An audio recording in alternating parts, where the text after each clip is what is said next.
कहानी का शीर्षक है शिकारी। एक शहर में बहुत चालाक शिकारी रहता था।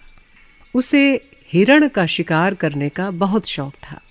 एक बार वो मृग की तलाश में घने जंगल में चला गया।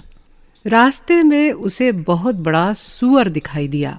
फिर भी उसने पहले तो मृग का शिकार किया, क्योंकि उसे पता था कि ये सूअर भागने वाला तो है नहीं। मृग का शिकार करके शिकारी ने उसे अपने कंधे पर डाला और फिर सूअर का शिकार करने के लिए चल पड़ा। वो मन ही मन सोच रहा था कि चलो, आज तो कई दिनों तक का धंधा हो जाएगा। आज सूअर और मृग दोनों का मांस उसके लिए कई दिनों के लिए पर्याप्त होगा। केवल यही नहीं, वो इससे अपने इष्ट मित्रों को भोज भी दे सकेगा। जब सूअर उसे दिखाई दे गया तो उसने मृग को अपने कंधे से उतारकर एक वृक्ष के नीचे रख दिया और सूअर पर तीर चलाया। जैसे ही तीर सूअर की छाती पर लगा, वो क्रोध से भरकर शिकारी पर झपटा। सूअर के शरीर में बाण बहुत गहरा फंसा हुआ था, जिसके कारण बहुत खून बह रहा था।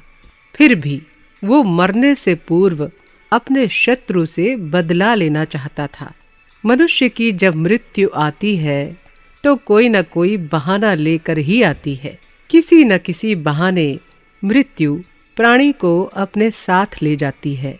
यही हाल उस समय उस शिकारी का हुआ।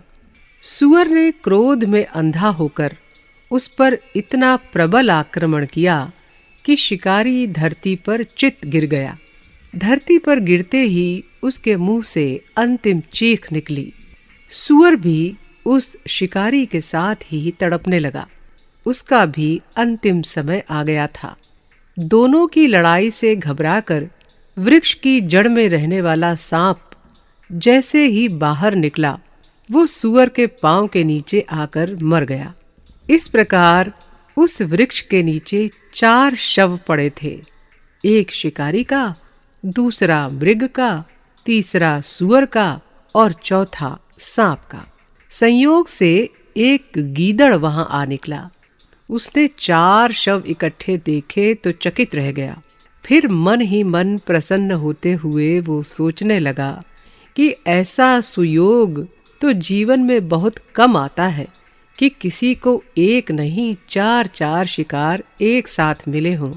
लगता है भगवान ही मुझ पर दयालु हैं, जो मेरे लिए कई दिनों का भोजन एक साथ उपलब्ध करा दिया। इनमें से किसे किस प्रकार और कब खाया जाए। यदि कोई वस्तु किसी प्राणी को आवश्यकता से अधिक मिल जाए तो उसके लिए उसे संभालना एक समस्या बन जाती है। यही दशा उस समय गीदड़ की हो रही थी। वो अपने में ही उलझा हुआ था। वृक्ष के नीचे बैठा वो कितनी देर तक यही सोचता रहा। अंत में इसी निर्णय पर पहुंचा। पहले 1 मास तक इस मनुष्य के मांस से काम चलाया जाए।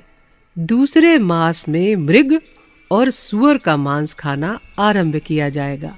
जब इन तीनों का मांस समाप्त हो जाएगा तो एक दिन तो सांप का मांस भी चल जाएगा। रही आज की बात, तो वो इस मनुष्य की डोरी से ही अपना काम चला लेगा। ये भी तो चमड़े की ही बनी है।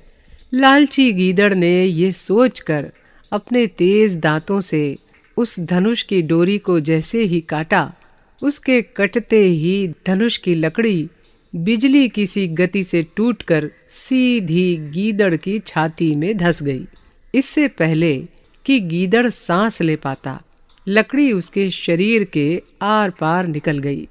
अब वहीं पर 5वां शव गीदड़ का भी धरती पर दिखाई देने लगा। इस कहानी से हमें यही शिक्षा मिलती है कि इंसान को अधिक लालच नहीं करना चाहिए। यदि शिकारी सूअर का लालच ना करता तो जान से हाथ नहीं धोना पड़ता। यदि गीदड़ महीनों का हिसाब न लगाकर हिरण का नरम मांस खाकर चला जाता तो उसे भी जान से हाथ नहीं धोना पड़ता। इसीलिए लालच को अपने जीवन में कभी कोई स्थान नहीं देना चाहिए।